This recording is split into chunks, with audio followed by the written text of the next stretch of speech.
My name is Daniela Briseño and I will be talking about how I have been able to apply the material learned in the course Principles of Macroeconomics to the real world in several different situations. Starting with my unit journal 2, which was about vaping. The way consumers view a product affects the profit it is able to produce. If a product has bad reviews, it decreases the opportunities of consumers purchasing the product. If a product is being promoted by a celebrity figure, it actually increases the possibilities of consumers purchasing the product.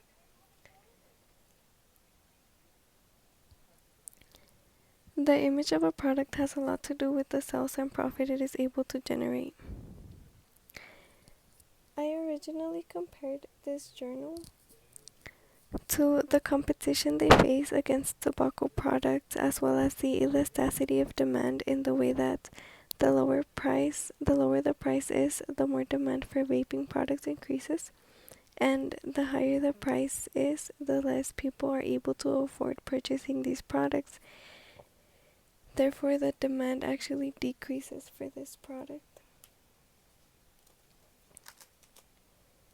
There's also price ceilings, which is when the government places a certain price on a product that allows profit for the marketer, but it also prevents them from taking advantage of consumers and generating extra profit off of them. This journal can also be related to externalities, because after the transaction between consumers and sellers of a vaping product, it can later cause an unpriced cost for the consumer, as it provokes health problems. And it also pollutes the air for other people who are around people who vape. It is like a secondhand smoking source. And the product is also considered a private good because it is considered excludable and rival in consumption.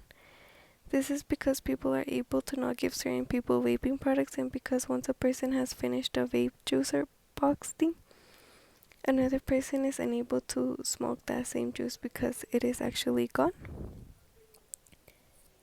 And this journal can also relate to how the product can be seen as being part of the perfect competition. Vaping products have many sellers and many buyers in the market. The different sellers offer very similar products in the market. Therefore, um, the competition is seen as perfect competition.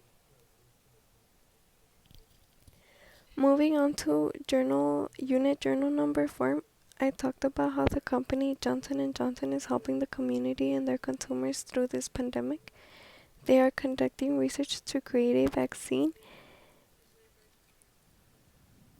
in order to help fight against COVID. I originally compared this journal to public externalities, since their actions affect the bystanders in the community in a positive way, as they're looking for a solution to a problem that is affecting a lot of communities. I also mentioned public goods because their study is meant to help and benefit the public. It is not excludable because people won't be prevented from using the vaccine. And also, because one person uses the vaccine, it's not going to prevent another person from being able to get the same treatment, the same vaccine. I then also related this article to the lump sum tax, which indicates how taxes will be taken equally from everyone in regards to this research. The outcome of the research will also become available to everyone evenly. There is no preference regarding this vaccine product. This article can also be related to the monopolistic competition, in the way that it joins other companies in the research, as it is cheaper to conduct one research together instead of each company conducting individual researches. It is only a single research. There is also the in-kind transfers that Johnson & Johnson is providing by helping conduct the research in order to provide help with the service to those who are unable to afford it. It helps ensure the people who are considered poor get what they need most, which in this case, for in the situation that we are in, it would be for that COVID vaccine. And the way that Johnson and Johnson credibly reveals their private information regarding the vaccine, they're researching it is an action taken by them in order to reveal their information, and this is known as signaling. There is also the principle of trade. It states how both parties gain from the trade, meaning that as companies trade research information, they all benefit as they're looking for a solution. They also align between their opportunity cost with the research they conduct.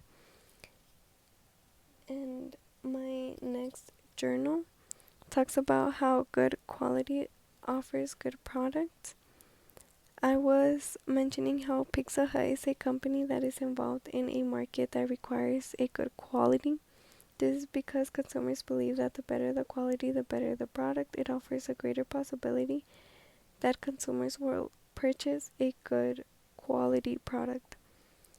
I originally compared this journal to how when the company started their initial goal, it was how the company started. One of their initial goals was to maximize the profit they were generating. They looked into how much their total cost was in order to know their total revenue and also to know the profit they were generating. The more profit they have, the more successful the company will be. And it also looked into how Pizza Hut was involved in the competitive market. There is many buyers and many sellers of the product of pizza. For example, there is Domino's and Little Caesars pizza, and Pizza Hut has to keep customers interested in purchasing their pizza from their store. There is also the long run of a company's profit, which is something that is unable to be predicted. It depends on every company. Since pizzas are not too expensive, it does allow for consumers to purchase them more often. And this does help increase the profit that the company is generating. And the more profit they generated is how they were allowed to open more firms and hire more employees. And the long run of a company's profit is the success a company reaches eventually. This journal can also relate to the monopolistic competition in the way that there are only few companies selling pizza the way Pizza Hut makes pizza, meaning pizza is the only company that is selling pizza in this manner. They have to sell their pizza with a unique taste or something unique that will keep consumers interested in buying their pizza. Then there is the private goods comparison when looking at how the pizza product can be enjoyed by those who purchase the product and exclude it, and how it is excluded to those who do not purchase the product. It is also rivaling consumption because when one person eats a pizza,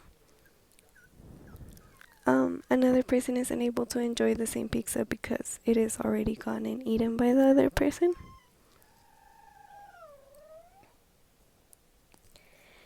Then there is also it can also be related to the price elasticity of demand because pizza could be seen as a luxury, and if the price of pizza were to go up, the demand would decrease since pizza is not a necessity for many people. Unless for some people it was to be considered a necessity, then when the price would go up, they would still purchase the pizza, making the product be inelastic.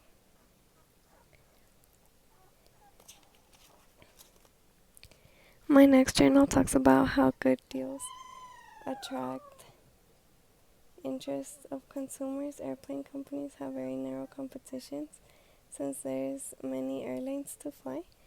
Since there is now many airlines to fly, consumers are always looking for the best deal when booking a flight.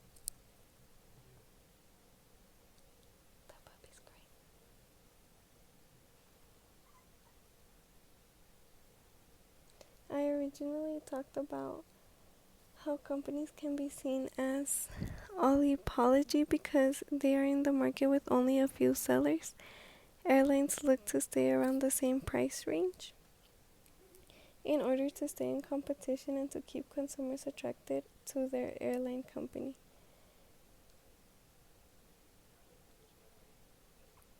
There is also how the size of the market affects the price of a good service, meaning that if one company lowers the price of a ticket, other companies do too in order to keep consumers interested in purchasing their tickets, since people look for the best deals.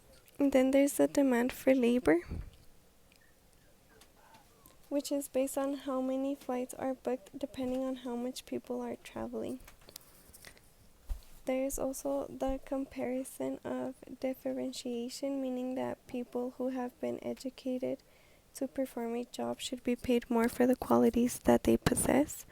Another comparison that can be made in regards to this journal would be how people make decisions in regards to the products that are being offered to them. It looks into how people face trade-offs between different products and how incentives change the perspective of people. It can also be seen how the elasticity of demand is huge in the industry. When flights are priced high, less people buy tickets since they are not very affordable. And the lower the price, the higher the demand for tickets increases. Then there is also consumer surplus, which can be seen in this situation as the lower the price of a ticket goes, the more consumer surplus a consumer has. It is what a consumer is willing to pay versus what they are actually paying. The less they pay for the service, the greater their consumer surplus is, and the more they pay for the service, the less their consumer surplus is. It can also be compared to externalities, as it can be seen when planes fly, they release toxins into the air which pollute the air people breathe. People are the bystanders who are affected by the air as the air that they are breathing is becoming polluted by the airplanes.